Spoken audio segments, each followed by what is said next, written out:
University మంచి భవిష్యత్తు కోసం తెలుగు విద్యార్థులు ఇష్టపడే యూనివర్సిటీ. కాల్ 9059052378 9059052379.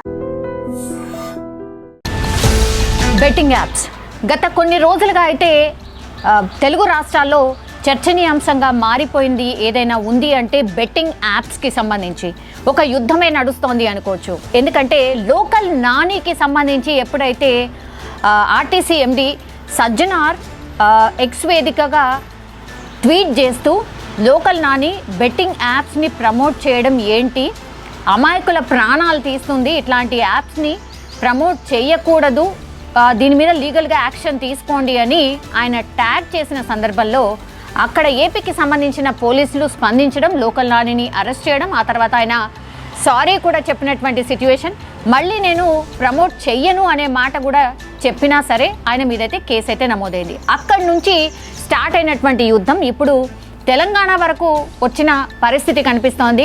అండ్ ఎంత సీరియస్గా మారిపోయింది అంటే ఇప్పుడు ఒక మాజీ మంత్రి ఇన్వాల్వ్మెంట్ ఉంది అన్నటువంటి విషయం ఇప్పుడు బయటకు వస్తోంది. అట్లాగే ఈడీ కూడా ఎంటర్ అయింది. ఇది బిగ్గెస్ట్ బ్లాస్టింగ్ న్యూస్ ఏంటంటే ఈడీ కూడా ఎంటర్ అయిపోయింది అంటే మనీ లాండరింగ్ కూడా జరిగి ఉంటుంది అన్న అనుమానం అయితే వ్యక్తం అవుతోంది.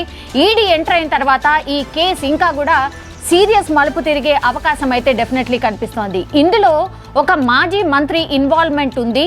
ఆయన ఒక ఒక జోన్ లాగా ఏర్పడి ఒక డెన్ లాగా ఏర్పడి అక్కడ కొంతమంది అనుచరులను పెట్టి ఈ పూర్తి బెట్టింగ్ యాప్స్కి సంబంధించే ఒక దందా లాగా నడిపించాడు. దీని మీద కోట్ల రూపాయలు సంపాదించాడు.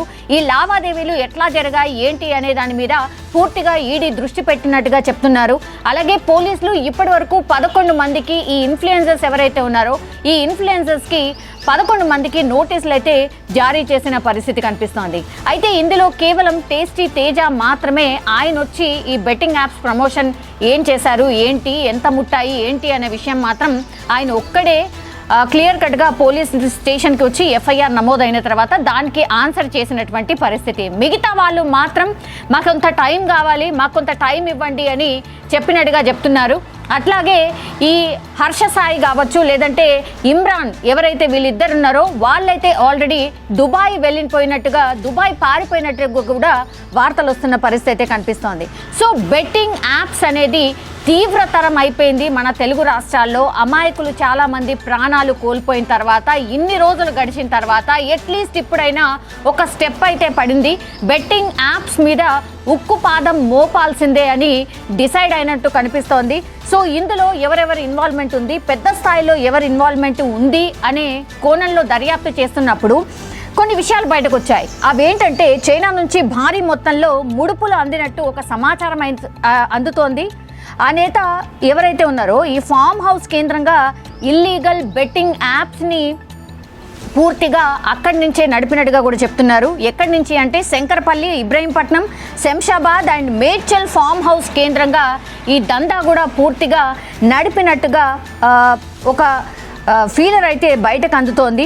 ఒక లీక్ అయితే బయటకు వచ్చిన పరిస్థితి అయితే కనిపిస్తుంది. ఈ మాజీ మంత్రి అనుచరులు దగ్గరుండి మాజీ మంత్రి అనుచరులు దగ్గరుండి ఈ ఫామ్ హౌస్ కేంద్రంగా ఈ బెట్టింగ్ యాప్స్ని పూర్తిగా అక్కడుంచి నడిపించినట్టుగా ఒక క్లూ అయితే పోలీసులకు కూడా అందింది. సో ఈ మాజీ మంత్రి అండతో హైదరాబాద్ కేంద్రంగా ఇప్పటి వరకు ఎన్ని వేల కోట్లో తెలీదు, బట్ ఓన్లీ ఒక ఏడాదికి 1200 కోట్ల రూపాయల లావాదేవీలు జరిగినట్టుగా బెట్టింగ్ యాప్స్ కేంద్రంగా ఇది జరిగినట్టుగా ఒక క్లూ అయితే పోలీసులకు కూడా అందింది.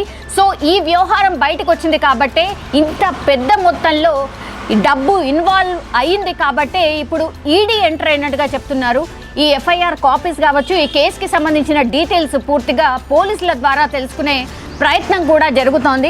సో సీరియస్ యాక్షన్ ఉండబోతోందా అనేది కూడా పూర్తిగా పొలిటికల్ సర్కిల్స్లో కూడా ఒక టాక్ అయితే నడుస్తోంది. సో ఒక పెద్ద వ్యక్తే ఇదంతా కూడా నడిపించాడా అనేది ఇప్పుడు బయటకు అందుతున్న పరిస్థితి కనిపిస్తోంది. కానీ ఈ మాజీ మంత్రి ఎవరు? మాజీ మంత్రి అంటే ఇన్ ద సెన్స్ డెఫినెట్లీ బీఆర్ఎస్కి సంబంధించిన వ్యక్తే అయి ఉంటాడు. మాజీ మంత్రి అంటున్నారు కాబట్టి. సో బీఆర్ఎస్కి సంబంధించిన ఈ మాజీ మంత్రి ఎవరు? ఇట్లా డెన్ లాగా ఏర్పడి దట్టు ఫామ్ హౌస్ కేంద్రంగా ఇవన్నీ ఇవన్నీ కూడా ఎట్లా నడిపించాడు ఏంది అనేది కూడా పూర్తిగా విచారణ జరిగే అవకాశం అయితే కనిపిస్తోంది.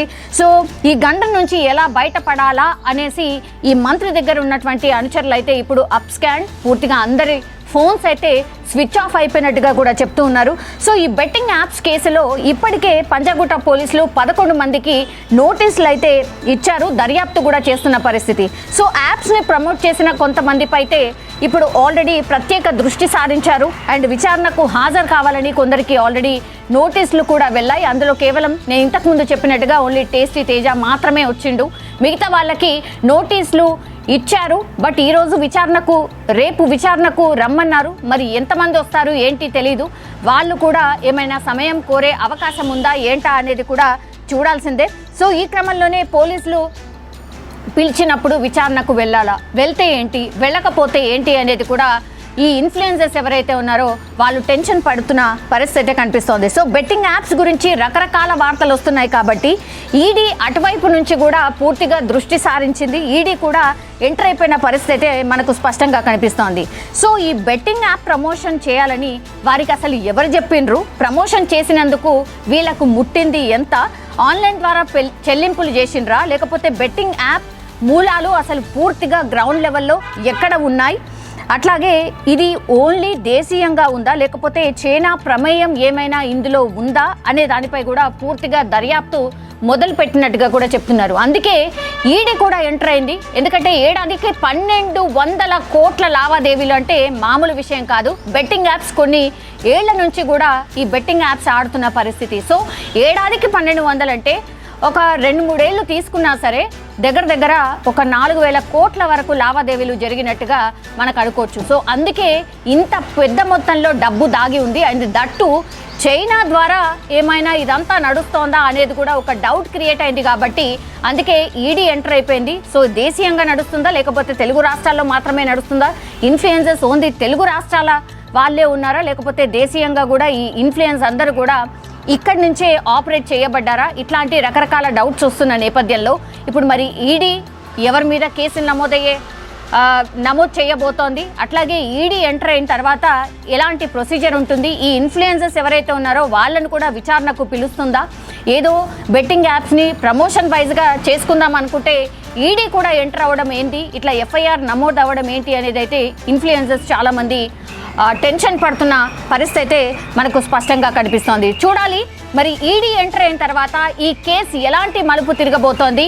ఈ బెట్టింగ్ యాప్స్కి సంబంధించి ఉక్కుపాదం డెఫినెట్లీ మోపే అవకాశమే డెఫినెట్లీ కనిపిస్తోంది. సో బెట్టింగ్ యాప్స్ అనే పదం లేకుండా ఈ తెలుగు రాష్ట్రాలే కాదు పూర్తిగా అంటే ఇండియా వ్యాప్తంగా కూడా ఈ బెట్టింగ్ యాప్స్ అనేది కూడా లేకుండా చేయాలనే ధ్యేయంగానే ముందుకు కదులుతున్నట్టు మనకైతే స్పష్టంగా అర్థమవుతోంది.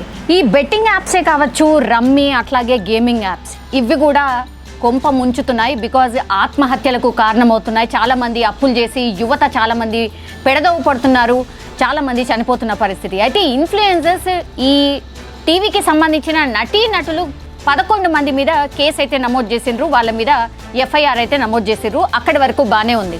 కానీ వీళ్ళు మాత్రమే చేశారా, మరి పెద్ద పెద్ద సెలబ్రిటీస్కి ఎందుకని నోటీసులు ఇవ్వట్లేదు అంటే వీళ్ళకో న్యాయం వాళ్ళకో న్యాయం ఎట్లా అవుతుంది అంటూ నెటిజన్లే డైరెక్ట్ క్వశ్చన్ చేస్తున్న పరిస్థితి. ఇప్పుడు యుద్ధం ఆల్రెడీ స్టార్ట్ అయిపోయింది బెట్టింగ్ యాప్ మీద, అట్లాగే ఈ గేమింగ్ యాప్స్ మీద కూడా ఒక యుద్ధం జరగాల్సిందే. ఎందుకంటే ఈ రమ్మీకి సంబంధించిన యాప్స్ కూడా చాలా పెద్ద ఎత్తున ఉన్నాయి. దాని ప్రమోటర్స్ కూడా ఆషామాషి హీరోయిన్లు కాదు, పెద్ద పెద్ద హీరోయిన్సే ఈ యాప్స్ని ప్రమోట్ చేసిండ్రు. మరి వాళ్ళ మీద చర్యలు ఎందుకు తీసుకోరు? ఇప్పుడు వీసీ సజ్జనార్ ఒక యుద్ధం అయితే స్టార్ట్ చేసిండ్రు బెట్టింగ్ యాప్స్ మీద. అవే కాదు ఇప్పుడు రమ్మీ అట్లాగే గేమింగ్ యాప్స్ వీటి మీద కూడా మీరు దృష్టి పెట్టాల్సిందే. అట్లాగే పెద్ద పెద్ద సెలబ్రిటీస్ని కూడా మీరు ట్యాగ్ చేయండి, క్వశ్చన్ చేయండి, వాళ్ళకు కూడా కేసులు నమోదు చేయాల్సిందే అన్నటువంటి రిక్వెస్ట్ ఇప్పుడు నెటిజన్ల నుంచి వస్తున్న పరిస్థితి. సో ఒకసారి చూద్దాం ఈ గేమింగ్ యాప్స్ ఎవరెవరు ప్రమోట్ చేసిండ్రు అని అంటే గతంలో పలువురు హీరోయిన్స్ ఈ రమ్మీ కావచ్చు గేమింగ్ లాంటి యాప్స్ని కూడా ప్రమోట్ చేసిండ్రు. సో వీళ్ళ మీద కూడా చర్యలు తీసుకోవాల్సిందే. అందులో జీత్విన్ అనే గేమ్ యాప్ తెలుగు హీరోయిన్ ఎవరైతే ఉన్నారో నిధి అగర్వాల్ ప్రమోట్ చేసింది. అట్లాగే రమ్మీ గేమింగ్ యాడ్లో నటుడు ప్రకాష్ రాజ్ కావచ్చు, హీరో రానా కావచ్చు, నటి మంచు లక్ష్మి కావచ్చు, వీళ్ళందరూ కూడా వీడియోలు సైతం పోస్ట్ చేస్తూ నెటిజన్ క్వశ్చన్ చేస్తున్నారు. మరి ఇవేమైనా మంచి యాప్సా? ఈ గేమింగ్ యాప్స్ ఏమైనా మంచివా? లేదంటే రమ్మీ ఆడండి, డబ్బులు సంపాదించండి అని అక్కడ కూడా ఇట్లనే ఈ యువతను పెడదో పట్టిస్తున్నారు కదా. ఇది కూడా బెట్టింగ్ యాప్ లాంటిదే. కాబట్టి వీటి మీద కూడా ఈ ప్రమోషన్ చేసిన వాళ్ళ మీద కూడా చర్యలు తీసుకోవాల్సిందే. బీసీ సజ్జనార్ గారు, మీరు వీళ్ళని ట్యాగ్ చేస్తూ వీళ్ళపైన కూడా కేసులు నమోదు చేయండి, వీళ్ళ మీద కూడా ఒక యాక్షన్ తీసుకోవాల్సిందే అంటూ కూడా ఆర్టీసీ ఎండి సజ్జనార్ని చాలామంది నెటిజన్స్ అయితే అడుగుతున్న పరిస్థితి. ఇప్పుడు కంప్లీట్గా భారత చట్టాలు ఒక సామాన్యులకే వర్తిస్తాయా? ఎందుకంటే say no to betting apps అనే ఉద్యమం ఆల్రెడీ స్టార్ట్ అయింది కాబట్టి ఓన్లీ బెట్టింగ్ యాప్సే కాదు, గేమింగ్ యాప్స్ అట్లాగే ఈ రమ్మీ యాప్స్ని కూడా say no to gaming apps అట్లాగే రమ్మీ యాప్స్ అనేది కూడా మీరు ట్యాగ్ చేస్తూ ఒక ఉద్యమం స్టార్ట్ చేయాల్సిందే అంటూ ఇప్పుడు వీసీ సజ్జనార్ని చాలామంది రిక్వెస్ట్ చేస్తున్న పరిస్థితి అయితే కనిపిస్తోంది. అండ్ ఈ బెట్టింగ్ యాప్స్కి సంబంధించి కూడా ఒక పోలీస్ కానిస్టేబుల్ ప్రమోట్ చేసిన పరిస్థితి. ఆయన ఎవరు అనంటే హబీబ్ నగర్ పోలీస్ స్టేషన్లో కానిస్టేబుల్గా విధులు నిర్వహిస్తూ ఉంటాడు కిరణ్ గౌడ్. ఆయన టెలిగ్రామ్లో ఒక ఛానల్ నడుతూ ఈ బెట్టింగ్ యాప్స్ని ప్రమోట్ చేసిండు. సో ఆయన మీద కూడా ఇప్పుడు పోలీస్ యూనిఫామ్లో ఇట్లా యాప్స్ని ప్రమోట్ చేయడం ఏంది, ఈయన మీద కూడా యాక్షన్ తీసుకోవాలంటూ కూడా పోలీస్ డిపార్ట్మెంట్ కూడా ఆయన మీద కూడా కేసు నమోదు చేసిన పరిస్థితి కనిపిస్తోంది. సో ఇదంతా చూస్తుంటే పంజాగుట్ట పోలీస్ స్టేషన్లో ఈ కేసెస్ అన్నీ కూడా నమోదవుతున్నాయి. సో పంజాగుట్ట పోలీస్ స్టేషన్ దగ్గర ఒక హడావిడి అయితే కనిపిస్తోంది. ఎందుకంటే ఈడీ కూడా ఎంటర్ అయిపోయింది కాబట్టి మరి ఏం జరగవచ్చు, ఇంకేం అవ్వచ్చు, మరి నిజంగానే ఈ పెద్ద పెద్ద నటీనటుల మీద కూడా కేసులు ఏమైనా నమోదయ్యే అవకాశం ఉందా? ఈడీ ఎంటర్ అయిన తర్వాత వీళ్ళని కూడా విచారణకు పిలవచ్చా అనేది కూడా పెద్ద ఎత్తున చర్చ అయితే నడుస్తోంది.